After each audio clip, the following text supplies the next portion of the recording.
Hi, welcome to Zoza World. I'm currently in front of Harvard Business School, trying to figure out what is my purpose in life. Are you just existing? Have you found your true purpose in life? We're gonna be going around conversating with Harvard students, and just let's have a conversation. Before business school, I was a public finance banker. So I worked in the debt capital markets, basically just helping public entities and quasi-private entities raise capital across the nation. Did you have a father figure growing up? No, I did not. And why do you feel like it's important to have a father figure in your life? And that's a deep question. Why is it important to have a father figure? Role models, mentorship, guidance, all of those things that come with developing young people to be positive, influential, and confident. Hey Lee, can I please capture the moment? Yeah, absolutely.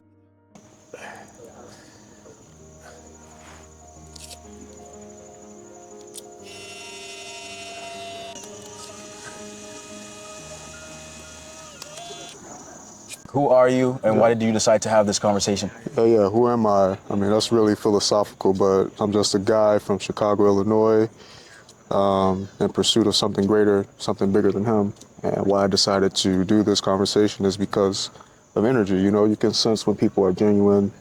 You can sense when people are also on the same wavelength as you. And I can sense that you're chasing something greater than you. So why not give you a few moments? Yes, sir, and I want to say thank you so much for your time. Of course. I have to ask you, the biggest thing in life is finding your purpose. Yeah. And what is your calling? Have you feel like you found that yet? Yeah, absolutely. I think my calling is not something specific, but what I do with whatever tools that I have. So my calling is really to just uplift others as I'm climbing. It's that simple. So no matter what medium or space I'm in, just making sure that I'm uplifting the people that are coming up behind me and putting them in a position to surpass me. What did you do for a full-time job before business school? Yeah. Before business school, I was a public finance banker.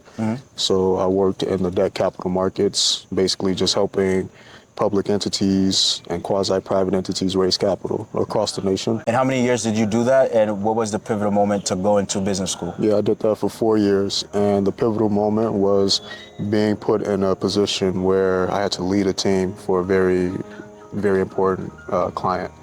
And not having the tools necessary to lead the team, recognizing that I needed a little bit more business credibility. That was my pivotal moment. I knew that I had to pursue something that'll help with that, help fill that void.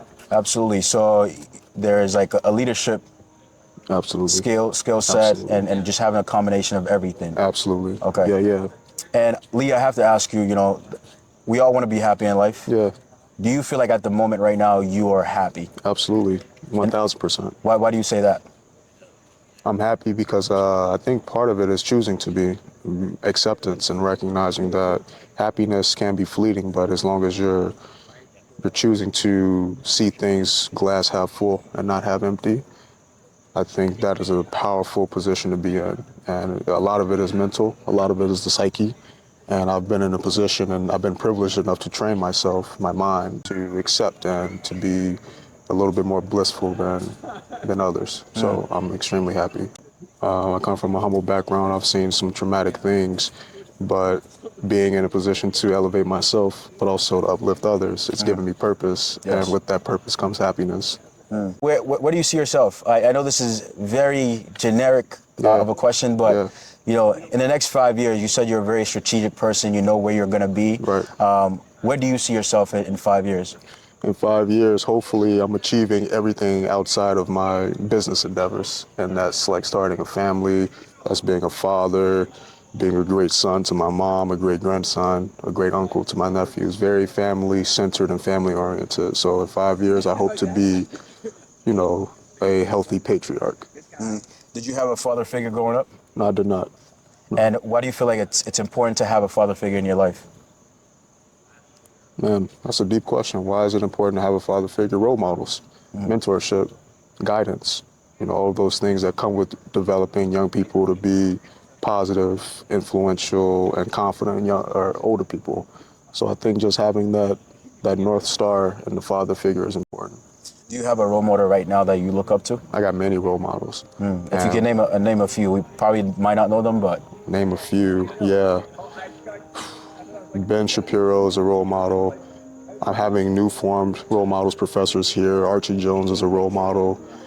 My uncle, Jay Oliver, is a role model. I have many role models. And what I do for the men role models specifically is to observe them and to listen more than I speak and try to nitpick and emulate the tendencies and the habits that they've developed, that they've shown, and use them myself.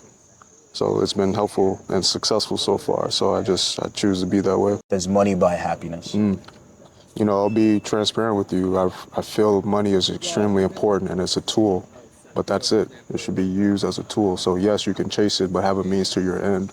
What are you chasing it for? Who are you chasing it for? What are you going to do with it once you achieve it? I'm a big avid hip hop fan, and one of my favorite artists right now is a guy named Benny the Butcher. Okay. And he has a lyric that says, "Money doesn't make you solid; it just makes you 10 times more of who you are before you got it." And I think money coming into it, it can amplify who you are. And Yes, so sir. if you've been this giving person all along and you run into success, either by happenstance or through active pursuit, what does that turn you into? Who does that turn you into? And that's who you should be judging that person. That's how you should be judging that person. So don't judge a person, especially someone from a underprivileged background, for choosing to chase, because, you know, we live in a capitalistic system. You have to chase, right? Yeah. But once you get it, what are you going to do with it? Who are you going to empower once you have it? Those are the questions I should be asking. And so money can bring happiness, but, you know, is it toxic happiness or is it legitimate? I love that answer. I Yeah. love that response. Lee, I'm going to have to say thank you Of so course, much. brother. What's the legacy you want to leave behind? Simply put, whenever someone thinks of me or mentions my name, I want to have a reputation of respectable, someone that took pride in his work. And I'll leave it with this. I want to be known for taking my work seriously, but not taking myself too seriously. And I think that's the legacy I want to live with or leave behind. My Film man, looks beautiful. this is Lee, and this is Zozo World. I just had a conversation with my boy. Check him out. Subscribe to Zozo World, Zoza. Thank you, sir.